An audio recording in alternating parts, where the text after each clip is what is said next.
First 5 year plan launch हुआ 1955 में और वो एंड हुआ 1960 में, जिसके मैंने आपको स्ट्रेटजी, टारगेट और फेलियर और सक्सेस बता दिए हैं। अब हम सेकंड 5 ईयर प्लान को देखते हैं जो 1960 में शुरू किया गया और 1965 में ये एंड हुआ।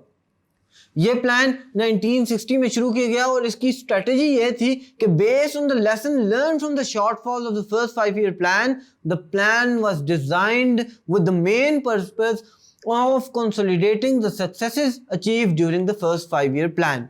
Its strategy was based on the principle of maintaining a balance of growth between different sectors.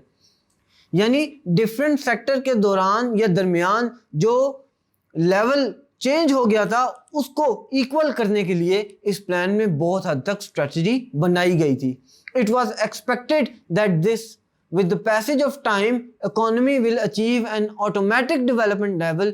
Schemes yielding quick result were given priority. यहाँ पर वो स्कीम्स इस स्ट्रेटजी में लाई गई थी या लाना चाह रहे थे जो कि क्विक रिजल्ट देंगी. यानी आप ये कह लीजिए कि शॉर्ट टर्म प्लानिंग को ज्यादा फोकस किया गया था ताकि एकदम फ्रूट निकल आए उन चीजों का जो ये चीजें करना चाह रहे हैं. इन स्ट्रेटजीज को लेके टारगेट्स बनाए गए. आइए देखते हैं कि क्या क्या टारगेट्स रखे गए थे. इसका पहला टारगेट ये था कि 24% increase in national income. Second target was 12% increase in the annual per capita income, 21% increase in the production of food grains, 20% increase in the production of medium and large industries, creating 3 million additional job opportunities. और final target इसका ये था कि increasing foreign exchange earning bye 15% during the 5 year of the plan. ये तमाम तर targets रखे गए थे सेकंड 5 ईयर प्लान को अचीव करने के लिए. और अब हम उस चीज पे निगाह डालते हैं कि इन स्ट्रेटजी और इन टारगेट्स को लेकर क्या आउटकम निकला, यानी क्या फेलियर्स थे और क्या सक्सेसेस थी इस सेकंड 5 ईयर प्लान में. तो पहला इसका आउटकम यह हुआ कि national income increase by 24% against the stipulated 38%. 38% target रखा गया था नेशनल इनकम का, जिसमें से तकरीबन 24% अचीव की गई थी. आप ये कह लीजिए कि ये एक तकरीबन अच्छी अमाउंट है जो कि हासिल कर ली गई थी. Secondly, level of internal saving was recorded at 1145 crore against the total 1880 crore. इस पॉइंट में भी अगर आप देखें तो तकरीबन ज्यादा डिफरेंस नहीं है और काफी हद तक नेशनल सेविंग की गई है इस पॉइंट में भी. यानी इसमें भी आप ये कह सकते हैं कि आप या उस वक्त इकोनॉमिक प्लानिंग में ये पॉइंट भी या ये फैक्टर भी अचीव कर लिया गया है.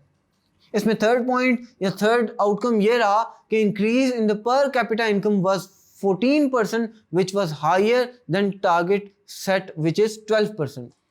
पर कैपिटा इनकम का टारगेट सेट किया गया था 12%, लेकिन इसमें खातिर खा इजाफा हुआ और ये 14% तक चला गया. यानी इसमें मोर देन 100% सक्सेस हुई है इस प्लानिंग के दौरान.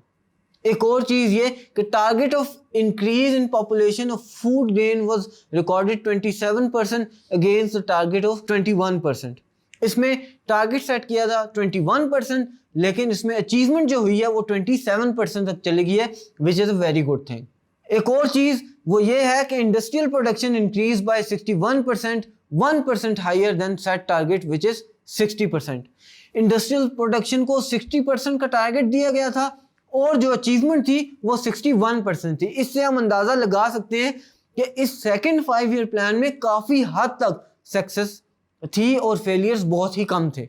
Target to enhance foreign exchange earning was set at 3% per year, but it actually increased at the commendable rate of 7% per year.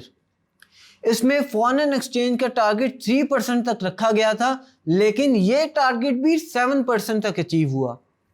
इन तमाम तर आउटकम से अंदाजा लगा सकते हैं कि सेकंड 5 ईयर प्लान जो था वो मोस्टली सक्सेसफुल था. उसमें फेलियर्स तो बहुत कम थे.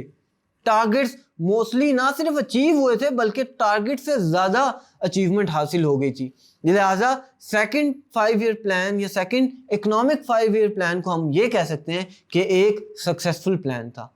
आगे चलकर हम पढ़ेंगे कि थर्ड 5 ईयर प्लान कब लॉन्च हुआ, उसके क्या टारगेट्स थे, क्या स्ट्रेटेजी थी और उसके क्या आउटकम्स थे. है।